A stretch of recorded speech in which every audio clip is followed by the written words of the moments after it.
Hey everybody, I hope you enjoyed my other 3 videos for Vanquisher the game. Now normally at this point I'd give you my full review of a game, but I don't want to be one of those board game reviewers who does a review of a game that's not finished. Just don't want to get in that habit, it's just not something I'm willing to do.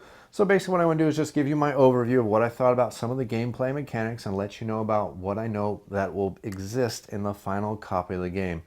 So first of all, I do know that the final production copy of the game is going to be produced by Panda. Now, if you're not familiar with Panda, they're the same ones who produced Terra Mystica, which gives me pretty high hopes that the final quality components are going to be pretty darn decent. So I do know so far that the turn track is not going to be a die, so it's actually going to be a turn track like you have in most of your board games. I do know that there's also going to be a track that's going to allow people to keep a constant upgraded status on what their current income is for all the resources on every single turn. So players aren't going to be forced to constantly add up how many resources they're producing every single turn. I don't know if it's going to be something like through the track and through the ages, or if every single player is going to get their own player board. That's going to be up to the producers of the game. But either way, it's going to be very nice. It's going to be a nice handy tool to make the turns go much quicker because players don't have to constantly add everything up during the collection phase. I also know there's going to be a randomizer die for the resources for cards that are required to make a randomizer. And I also know that these cards are not finalized. The artwork is not finalized on them. The layout of these cards is not finalized, and the text on them isn't finalized either. The gameplay effects is finalized, but they may change how they have the layout of the cards. And I know I mentioned to them, and they also told back to me, that was mentioned to them also, that the icons were not the best to describe every one of these symbols in the game. So I know that's something they're going to work on. All these cards are going to be the size that you see right here, except for the bribery cards. They're going to be the Euro size of cards. And the components are going to be different. The wood is going to be different. The stone should be these components. I think that's a finalized component.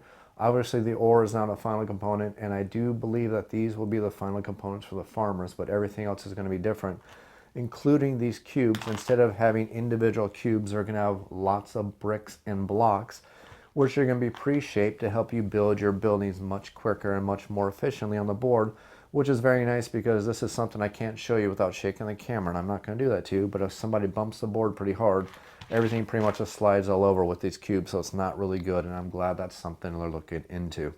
So let's get past the components and let you know what I thought about the game itself.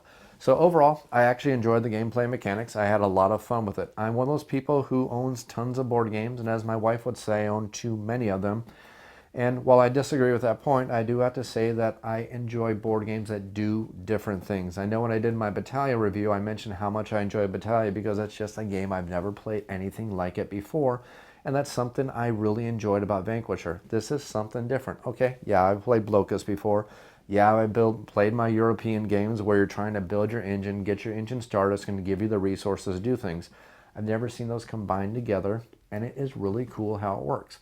I like how you're all vying for control of the territory. You're playing, the players are trying to fight against each other, trying to get these areas as quick as they can, so you're trying to actually constantly building on multiple levels.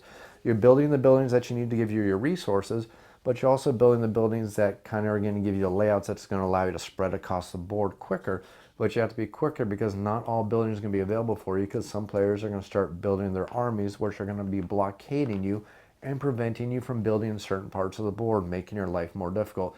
So it's kind of a tug of war, and I like how it causes more interaction, and it allows players to actually directly interact with each other, directly cause other players to restrict their progress and make their life more difficult. And speaking about restricting the progress, I also really enjoy the bribery deck. Now these cards in the bribery deck are really awesome. Now you saw some that are not quite so aggressive, gain a couple resources and stuff like that, and some that allow you to sacrifice your resources. But there's also plenty of these in here that allow you to directly attack other players. Some of them are going to allow you to destroy other players' bribery cards that are permanents that are in play that are going to hamper the development of their empire. And there's things that you saw, such as the ability to take gold from other player, take resources from other player. So there's definitely some really strong direct interaction with this bribery deck, which I really enjoyed and I thought was really darn awesome. I also liked the build-up of the game. Now, I know during the gameplay video you didn't get to see this too well because the game does have kind of a slow start. It has a slow build-up because every player needs to start building their engine so they can start getting their resources, so they can start getting these really high-powered blueprints and start building across the board and getting dominance. So in the beginning, it's a little bit slow. Players are building slowly across the board, but once you start locking in that engine, your resource production is going to start doubling and start tripling. You're going to start seeing this board is going to be contested very hotly, very quickly, and that's going to ramp up the gameplay. I'd say the first 4 turns of the game are generally going to go from what you saw in the video over and over. That's been my experience. Players are going to be kind of feeling around, probing against each other, maybe doing some minor attacks against each other through the bribery cards. But basically, everybody's going to be basically building their engine and kind of watching what everybody else is doing and trying to leash off the other players. By the time you get to the 5th round, you're going to start seeing players really start clashing depending on how they built their strategies. They built a good military strategy, they're going to start blockading each other, causing a lot of problems.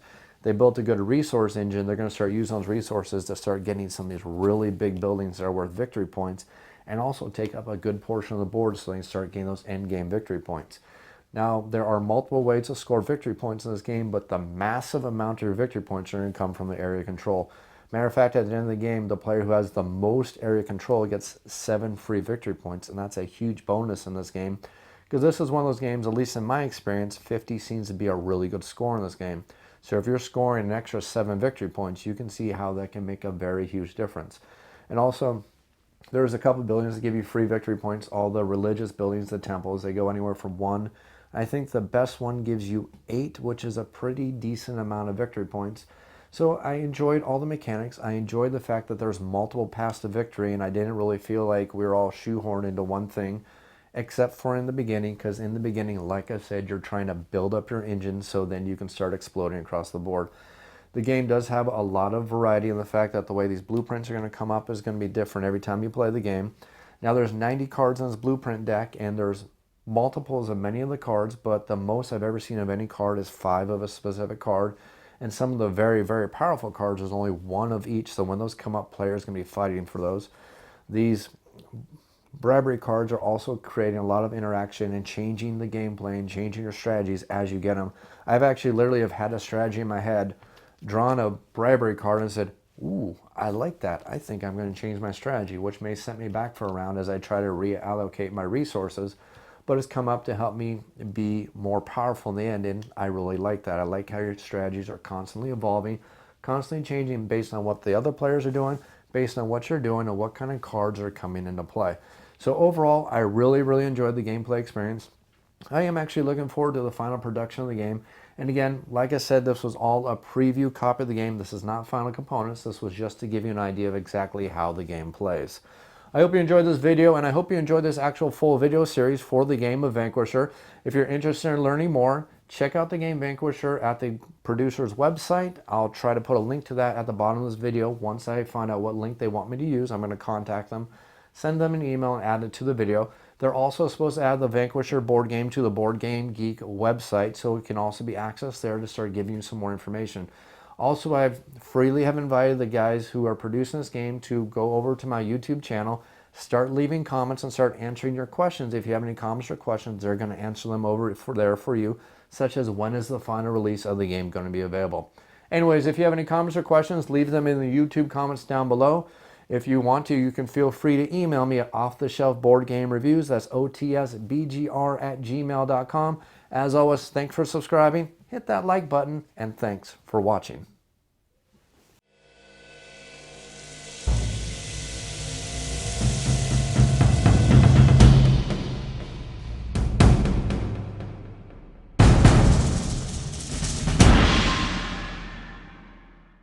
Nice. The final game is going to have standard cards for the everything except for the